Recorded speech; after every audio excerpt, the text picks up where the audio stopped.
Hello fellow bike people. Today I am going to go up to Peel Multicultural Council and fix some bikes that are going to be given away to newcomers to Canada. So, awesome volunteer work, it's a ton of fun. I'm going to be riding Brianna's e-bike up there and just wanted to make a video about it. Now before I take off, I just wanted to point something out about this bike. Rad is an interesting company. As far as direct-to-customer e-bikes go, they're actually pretty damn good quality, especially like this generation. Like, this is the Radwagon 4. I don't know if it's all of the 4 bikes from Rad Power Bikes or just this generation of like battery motor combo, but really solid setup and good customer service. They actually emailed us, or emailed Brianna, about the tires and told us to check the sidewalls because they have a few different models, and the ones with a ribbed sidewall are actually being recalled. This one has a smooth sidewall, so we are all good to go. But if you own a Rad Power Bikes bike, definitely check your sidewall. See if they're that ribbed one, if they're the small, like 22-inch plus tire size.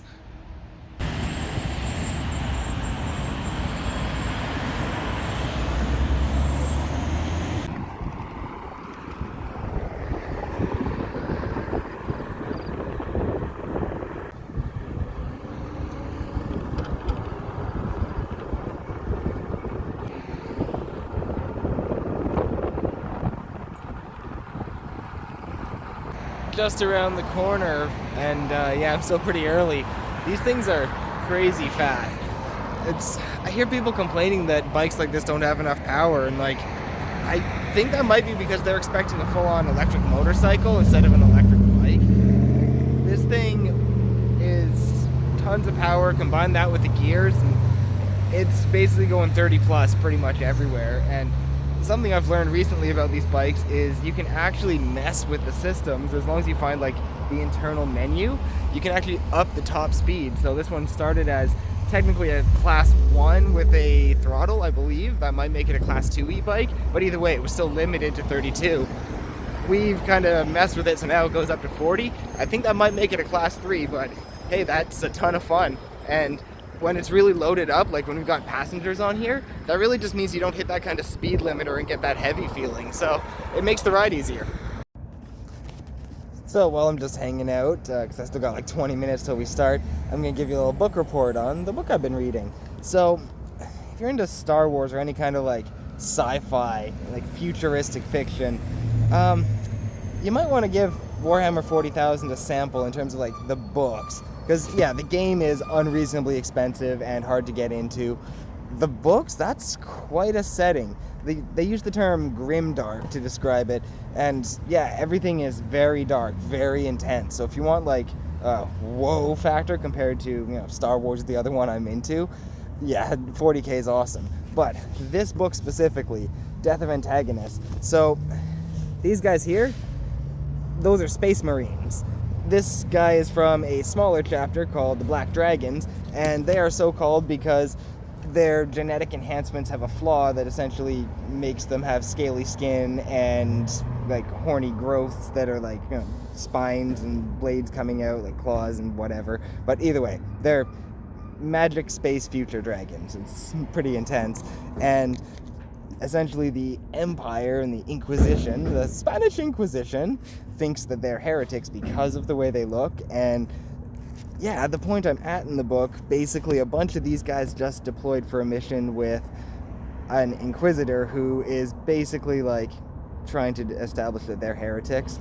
And yeah, they're essentially like tasked with protecting the guy who's about to judge them. And yeah, pretty interesting. Sorry, bit of a sidestep from bikes. I'm returning to bikes now. I'm just trying to read here, but there's a bunch of wasps hanging out in there. It's a good thing they're all distracted. Deep in the bowels of Peel Multicultural Council, I am sorting the scrap pile. There is a ton of bikes.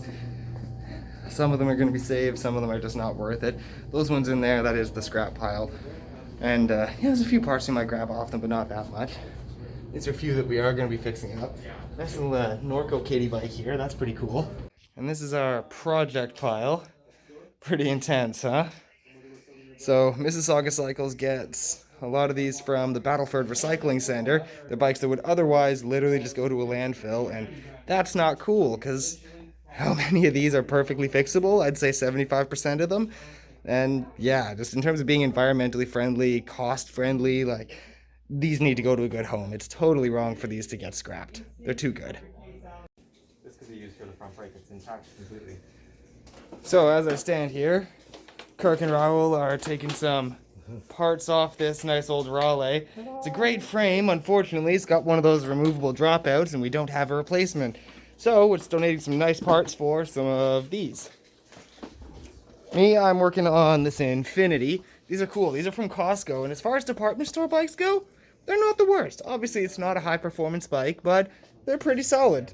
Actual Shimano parts, like that's a tourney derailleur instead of the SIS branded one. The Shimano trigger shifters. I am just putting a new inner tube in here, which I just did, and that tire looks nice now.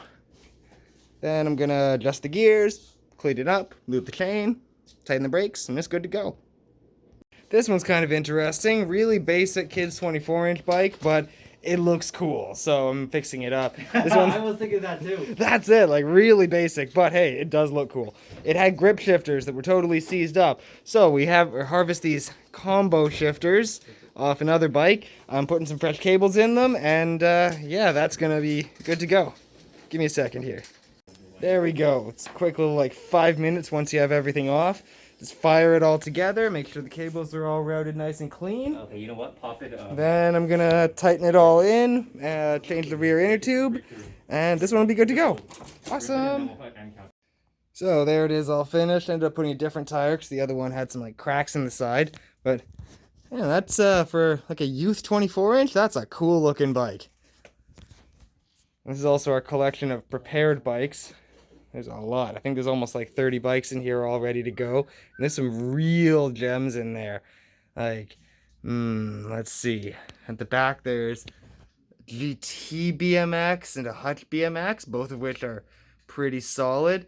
That mountain bike back there is a GT Aggressor. That's a really nice quality mountain bike. There is a few Schwinn's hidden in there. Yes, those are department store Schwinn's, but they're still pretty good as far as department store bikes go. There's also a few little like brand name gems like this Norco, this Louis Garneau. There's some really cool stuff in here. Whoever gets these bikes will be very happy. Alright, we're just wrapping up. Raoul's just finishing this one last bike, or at least getting these shifters onto it. Yeah, we're going to continue this later this week, so I might make another video. Bye! Well, as always, that was a ton of fun. Got to hang out with all the bike people, fix up a bunch of bikes, and now get to ride home in this beautiful sunset.